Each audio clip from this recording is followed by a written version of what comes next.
Hello, everyone. Welcome back to Talk Luccy. I'm so happy you're here with us today. Whether you're listening on your morning commute, during a coffee break, or relaxing at home, we're really glad you chose to spend this time improving your English with us. Hey everyone, it's always a good day when we get to hang out and talk about English together. I've got my coffee ready, I'm feeling energized, and I'm excited about today's topic. Me too. And you know what? Today's lesson is one of those small grammar points that makes a huge difference in how natural you sound. I hear learners struggle with this all the time. That's right. Today we're talking about ought to and supposed to.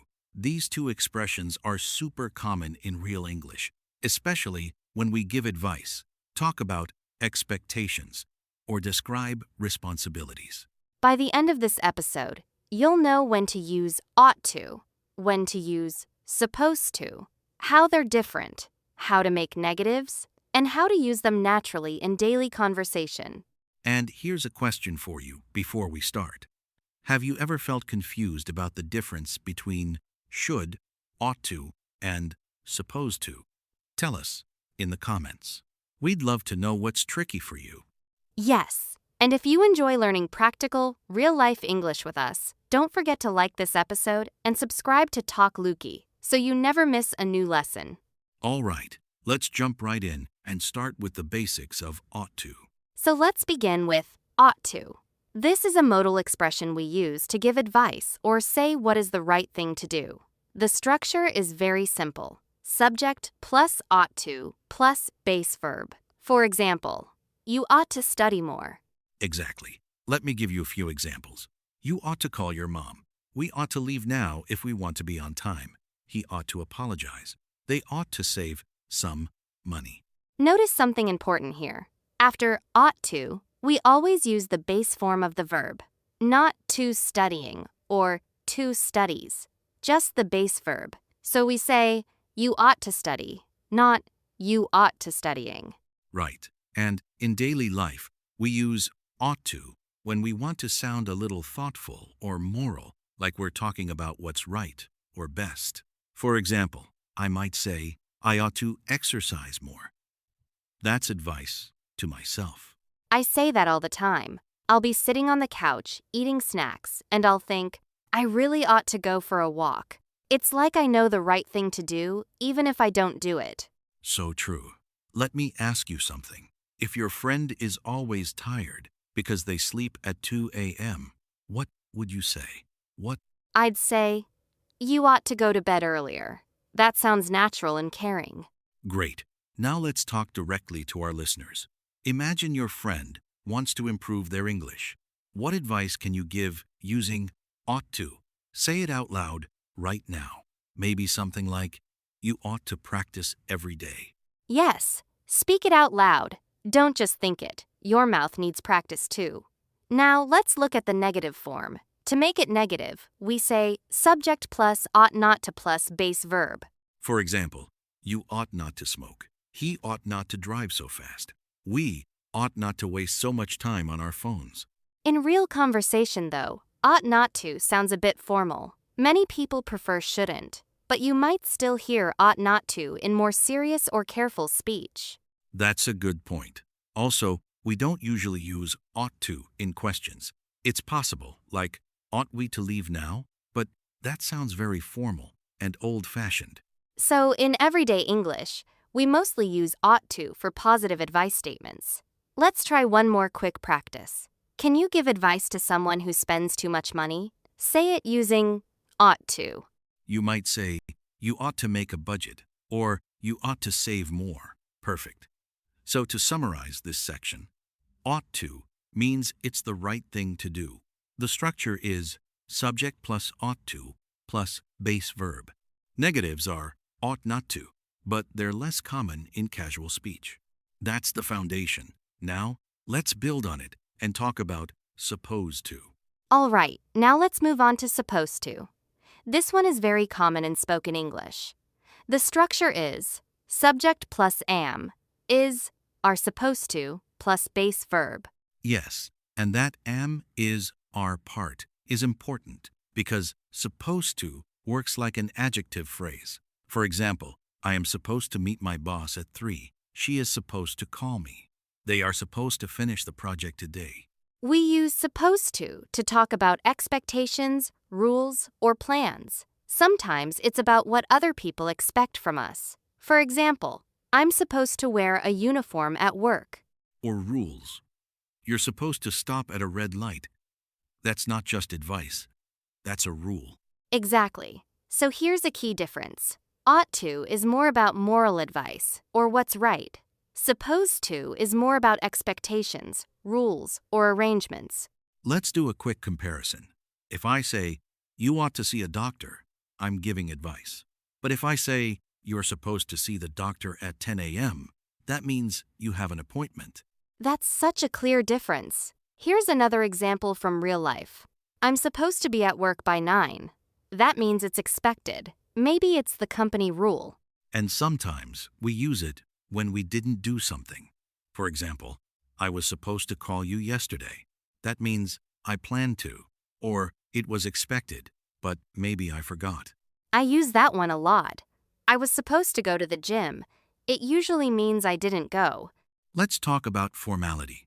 Supposed to is very common in informal spoken English. In more formal writing, people might say expected to instead. For example, employees are expected to arrive on time. That's a great tip. So here's a quick practice activity. I'll say a situation, and you tell us in the comments which one fits better, ought to or supposed to. Situation 1. It's the law to wear a seatbelt. Which one? You're supposed to wear a seatbelt because it's a rule. Situation 2. Your friend feels stressed and tired. You ought to take a break. That's advice. Perfect. Here are 3 quick tips. First, if it's a rule or schedule, use supposed to. Second, if it's moral advice, use ought to. Third, check the verb form. With supposed to, don't forget am, is, or are. Now it's your turn. Write one sentence in the comments using supposed to about your daily life. Maybe something like, I'm supposed to wake up at 7. So, to review, supposed to is for expectations, rules, and plans. It uses am, is, or are plus the base verb, and it's extremely common in everyday English. Now let's look at another important use, especially in negative situations. We often use not supposed to talk about things that are not allowed. Yes, like in school. Students aren't supposed to use their phones during class. That means it's against the rules. The structure is subject plus am not, isn't, aren't supposed to, plus base verb. For example, I'm not supposed to eat at my desk. Or in the past, we weren't supposed to park there. That means it was not allowed. Here's something interesting. Sometimes we use supposed to show that something is different from what we expected. For example, this restaurant is supposed to be amazing. Maybe I'm surprised if it's not. That's about reputation or expectation. Like, he's supposed to be the best player on the team. It means people say he is. Let's talk about tone. If you say, you're not supposed to do that, it can sound strong, so be careful with your voice. If you say it gently, it sounds like helpful information. If you say it sharply, it sounds like criticism. Tone really matters. Try saying it in a soft way. Oh, you're not supposed to park here. That sounds friendly. Let's do a mini practice. Imagine you're in a library and your friend starts talking loudly. What can you say? You might say, you're not supposed to talk loudly in here. Say it out loud now. Good. Now imagine your colleague forgot about a meeting. You can say, you're supposed to be in the meeting right now. Practice these sentences with different emotions. Curious, friendly, serious. Speaking out loud helps you feel the difference. And remember, in real conversations, we often shorten it. I'm supposed to, you're supposed to, we're supposed to. Listen for that connected sound. So, structurally, remember this.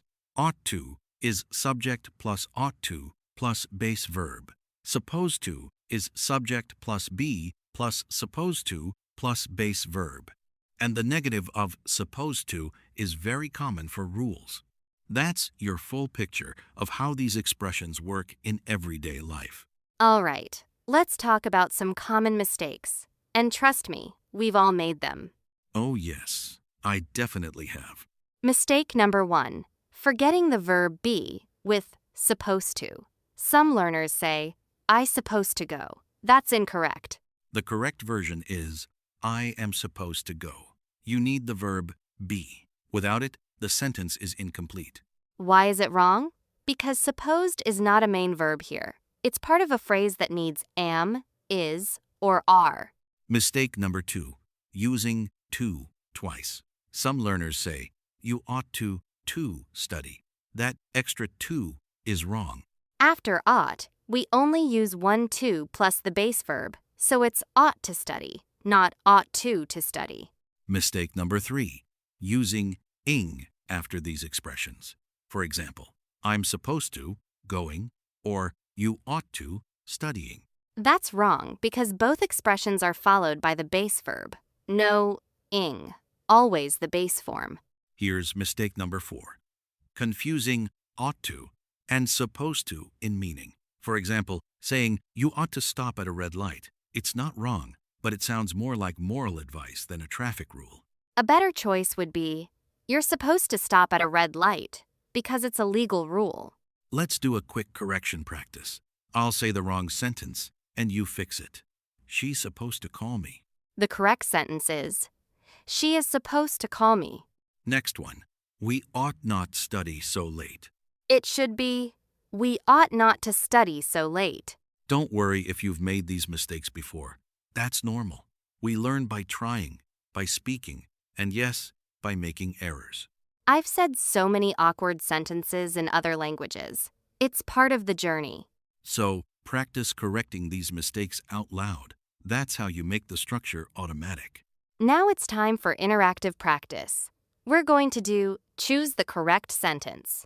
I'll give you 2 options.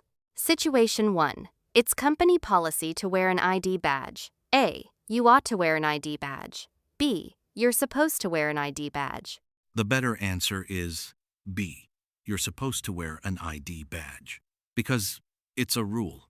Situation 2. Your friend wants to get healthier. A. You're supposed to eat more vegetables. B. You ought to eat more vegetables. The better choice is B. You ought to eat more vegetables. That's advice. Say the correct sentence out loud before we explain. Train your reflexes. Situation 3. You had a meeting at 2 p.m., but you missed it. A. I was supposed to attend the meeting. B. I ought to attend the meeting. The correct answer is A. I was supposed to attend the meeting. It was planned or expected. Situation 4. Your brother drives too fast. A. You're supposed to drive slower. B. You ought to drive slower. Both can work, but B sounds more natural as advice. A sounds like you're talking about a rule. Notice how sometimes both are possible, but the feeling changes. That's advanced, natural English. Now your challenge. Create 2 sentences, one with ought to and one with supposed to.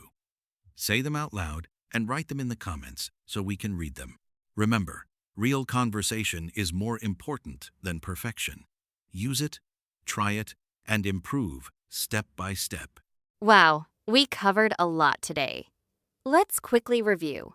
We talked about how to use ought to for advice and moral responsibility. Then we explored supposed to for rules, expectations, and plans, including past forms like was supposed to. And we practiced negatives like not supposed to for things that aren't allowed. So the 3 big ideas are advice with ought to, expectations with supposed to, and correct structure with the base verb. You're doing amazing. If this felt difficult at first, that's okay. The more you hear and use these expressions, the more natural they'll feel. Let me ask you one last question. In your daily life, what are you supposed to do tomorrow? And what do you think you ought to do for yourself? I love that question. Write your answers in the comments. Like this episode if it helped you. Share it with a friend who's learning English. And don't forget to subscribe to Talk Luccy for more real English lessons. We're so proud of the effort you're making. Keep practicing, keep speaking, and keep believing in yourself. See you next time.